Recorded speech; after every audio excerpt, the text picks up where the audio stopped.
A 4-meter wide strip footing is founded at a depth of 1.5 meter below the ground surface.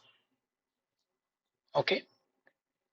In a C5 soil, as shown in the figure, the water table is at a depth of 5.5 meter below the ground surface. Okay. The soil properties are C prime 35 kilonewton per meter square, Phi prime 28.63 degrees, gamma saturated 19, gamma bulk 17, gamma W 9.81 kilonewton per meter cube. The values of bearing capacity factors for different phi prime are given below. Okay. So using Terjagi's bearing capacity equation and factor of safety 2.5, the net safe bearing capacity expressed in kilonewton per meter square for local shear failure of soil is. Okay. So here first you need to know the effect of water table. Okay. See here we are asked to find out net safe bearing capacity using the Terjagi's bearing capacity equation. So in that, while calculating that, how will water table affect the capacity? So see, remember, when there is a foundation, when there is foundation like this is the ground level and this is the foundation level. Okay, this depth is df, and if the foundation width is b, now if you go down, b in the depth which is equal to the width from the foundation level, this is. So if water table is within this region, then only it will affect capacity. If it is below this depth, if it is below from here, if it is below this depth water table, it will not affect. Okay, see what is that depth? The depth is which is the depth below the foundation level, which is equal to the width of the foundation. From there will not be any effect. Now let us see that. See here 1.5, 4, then if you go down 4 again, total 4 plus 1.5. If it is below 5.5 meter, then it will not affect. So given also 5.5 meter the water table, so it will not, water table will not affect. So forget about that. So now considering that, what parameters we should look at? C prime we should look at, phi prime we should look at, gamma sat is not required because the saturated condition is not there. Now bulk, this is required, so this is not required. Gamma of water is also not required because we are not dealing with the saturated conditions. Okay, so values of bearing capacity factor nc, nq and gamma are given for different phi prime values.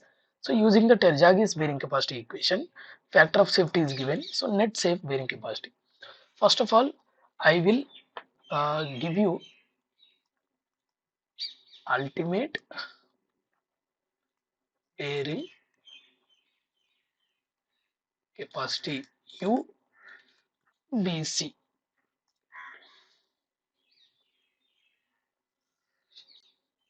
See, UBC equation according to Terjagi, UBC equation is CNC gamma df. This is df. Okay, depth of foundation.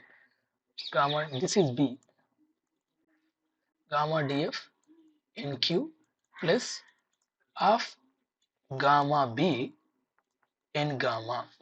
So this is the bearing capacity, Q ultimate bearing capacity. Okay. Now what is net ultimate bearing capacity? Net ultimate bearing capacity.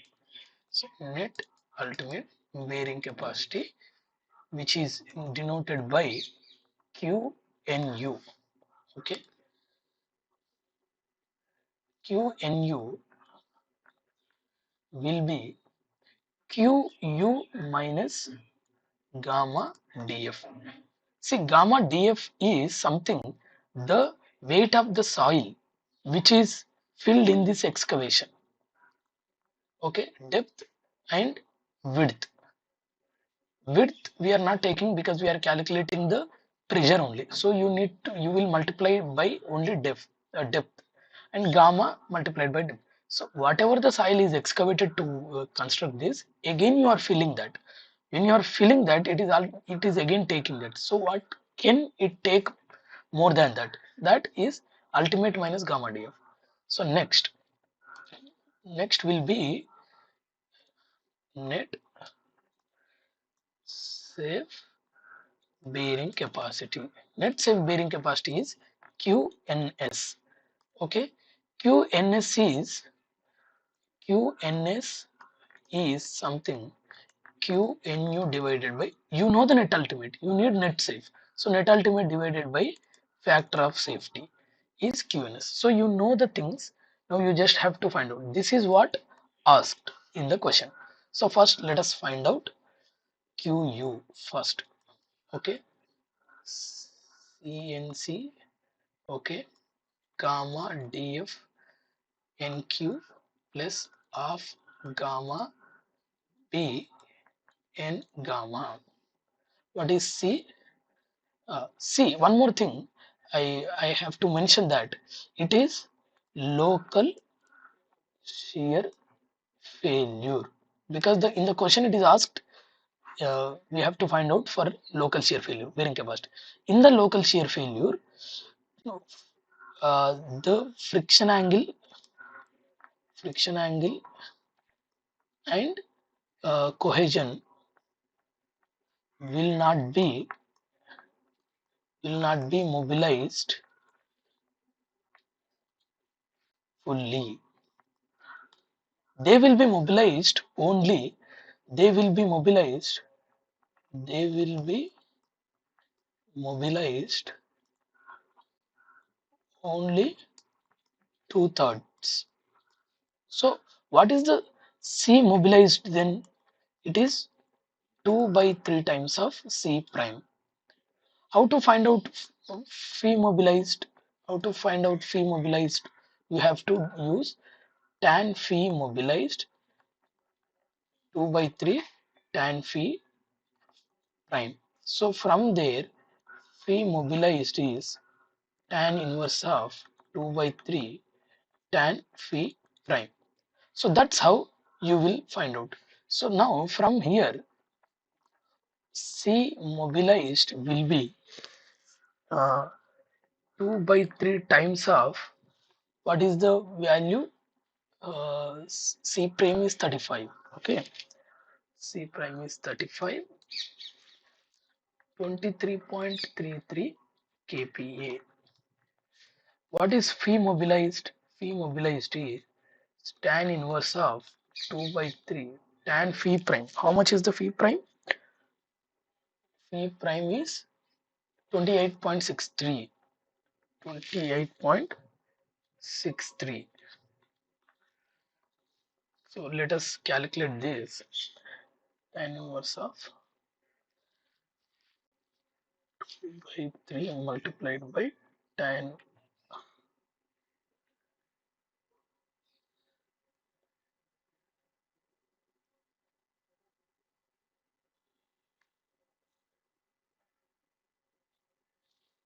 28.63.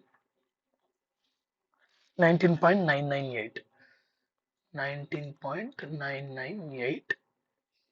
So which is equal to 20 degrees. Okay, so you know C prime, C mobilized, you know phi mobilized. You need to go with this angle and this friction angle and this C prime to calculate bearing capacity.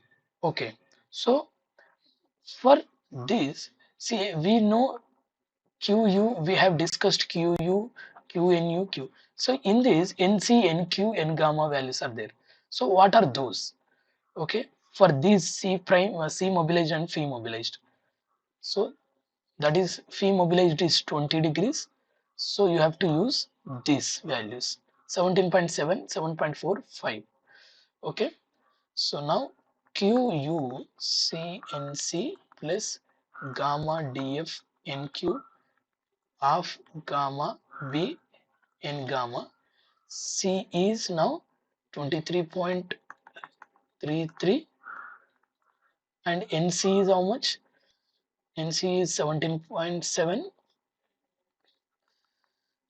plus gamma is 17 multiplied by DF is 1.5, then NQ is 7.4 plus half gamma is again 17, 4 meter, B is 4 meter, N gamma is 5, right? N gamma is 5. So you will get QU, you will get QU 771.6941 kPa. Then it is ultimate bearing capacity. What is net bearing capacity? Net ultimate bearing capacity is QU minus gamma DF. So it will be QU minus 17 multiplied by 1.5 will be equal to 746,1941 kPa. So what is again net safe bearing capacity? QNU, net ultimate, divided by factor of safety. So 746,1941 divided factor of safety is 2.5. You will be getting 298.477 kPa. So the answer will be 298.477 kPa, isn't it? Okay. So answer is 298.477 kPa. Thank you.